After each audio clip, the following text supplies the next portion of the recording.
وبركاته. الحمد لله العلي العظيم السميع البصير الحكيم الكريم اللطيف الخبير ذي النعم السوابغ والفضل الواسع والحجج البوالغ. ربنا تعالى عن صفات المحدودين وتقدس عن شبه المخلوقين وتنزه عن مقالة المعطلين، والصلاة والسلام على سيد الأنبياء والمرسلين. أما بعد، قال الله سبحانه وتعالى في القرآن المجيد والفرقان الحميد: أرباب متفرقون خير أم الله الواحد القهار. وقال النبي صلى الله عليه وسلم: الإيمان بضع وسبعون شعبة فأفضلها قول لا إله إلا الله. خودی سے اس طلسم رنگ و بو کو توڑ سکتے ہیں، خودی سے اس طلسم رنگ و بو کو توڑ سکتے ہیں. یہی وہ توحید تھی جس کو نہ تو سمجھا نہ میں سمجھا. سامعین ذی فہم و خرد، رب ذوالجلال کی وحدانیت پر یقین ہر دور کے سعادت مندوں کا شعار رہا ہے. عقیدہ توحید ہر دور میں خوش نصیبوں کا طر امتیاز رہا ہے. عظمت توحید کا اعتراف ہر دور میں محور نجات رہا ہے، اور ہر دور میں حق پرست یہی پیغام دیتے آئے ہیں کہ صرف اور صرف اللہ ہی واجب الوجود ہے، وہی مستحق عبادت ہے.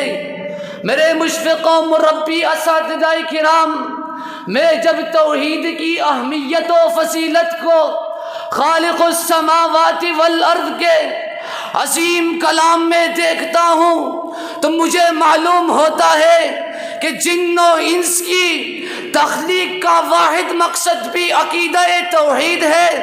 فما خلقت الجن والانس الا لیعبدون. آدم علیہ السلام کی ساری اولاد سے جس چیز کا عہد کیا گیا وہ بھی عقیدہ توحید ہے. وَإِذْ أَخَذَ رَبُّكَ مِنْ بَنِي آدَمَ مِنْ ظُهُورِهِمْ ذُرِّيَّتَهُمْ وَأَشْهَدَهُمْ عَلَىٰ أَنفُسِهِمْ أَلَسْتُ بِرَبِّكُمْ. جس عظیم مقصد کے حصول کے لیے تمام انبیاء علیہم السلام کو مبعوث فرمایا گیا وہ بھی عقیدہ توحید ہے. وَمَا أَرْسَلْنَا مِنْ قَبْلِكَ مِنْ رَسُولٍ إِلَّا نُوحِي إِلَيْهِ أَنَّهُ لَا إِلَٰهَ إِلَّا أَنَا فَاعْبُدُونِ. آسمانوں سے قرآن مجید کے نزول کے بنیادی مقاصد میں شامل عقیدہ توحید ہے. احکمت آیاتہ ثم فصلت من لدن حکیم خبیر. اللہ تعبدوا الا اللہ، اسلام کی کوہان جہاد جیسی عظیم عبادت کی مشروعیت بھی عقیدہ توحید ہے.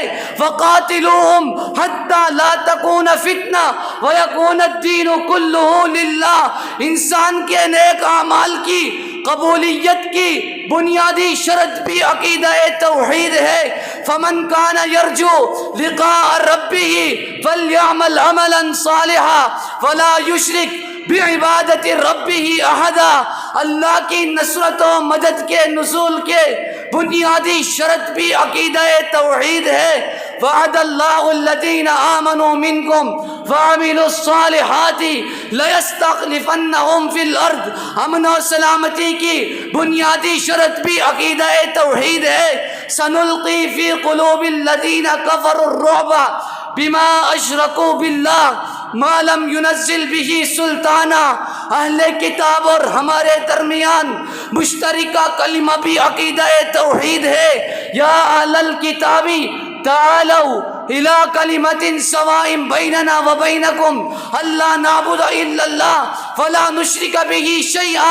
جنت میں داخل ہونے کی بنیادی شرط بھی عقیدہ توحید ہے.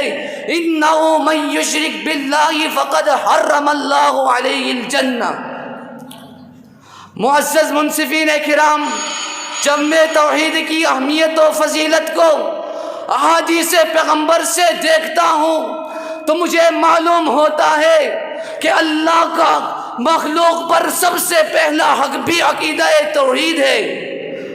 فَإِنَّ حَقَّ اللَّهِ عَلَى الْعِبَادِ أَن يَعْبُدُوا اللَّهَ وَلَا يُشْرِكُوا بِهِ شَيْئًا۔ اور آقا علیہ السلام جب بھی کسی داعی و مبلغ کو کسی بھی علاقے میں مقرر فرماتے تو سب سے پہلے جس چیز کی طرف بلانے کی تلقین فرماتے وہ بھی عقیدہ توحید ہے۔ فَلْيَكُنْ أَوَّلَ مَا تَدْعُوهُمْ إِلَىٰ أَن يُوَحِّدُوا اللَّهَ تَعَالَىٰ۔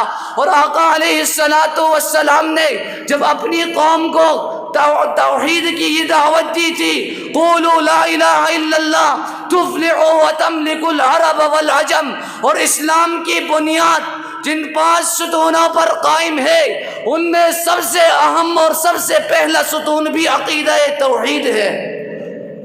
بنی الاسلام علی 5 شہادت اللہ الہ الا اللہ۔ معزز اساتذہ کرام، جب میں توحید کی اہمیت و فضیلت کو اقوال سلف کے روشنی میں دیکھتا ہوں تو مجھے امام سفیان ثوری جیسے محدث امام ابراہیم کے پاس آ کر یہ کہتے ہوئے نظر آتے ہیں، یا ابراہیم ادعو اللہ ان یقبضنا علی التوحید۔ کہیں مجھے شیخ الاسلام امام ابن تیمیہ کا منہاج السنہ میں یہ قول نظر آتا ہے، التوحید اول الدین وآخرہ وباطن الدین وظاہرہ۔ کہیں مجھے علامہ امام ابن القیم کا مدارج السالکین میں یہ قول نظر آتا ہے، التوحید هو اول ما يدخل به في الاسلام وآخر ما يخرج به من الدنیا، كما قال النبی صلی اللہ علیہ وسلم من كان آخر کلامه لا الہ الا اللہ دخل الجنہ۔ تو شاعر مشرق نے بھی کیا خوب کہا تھا کہ اہل حق را رمز توحید ازبر است، در آت الرحمن عبدا مزمر است، وما توفیقی الا باللہ۔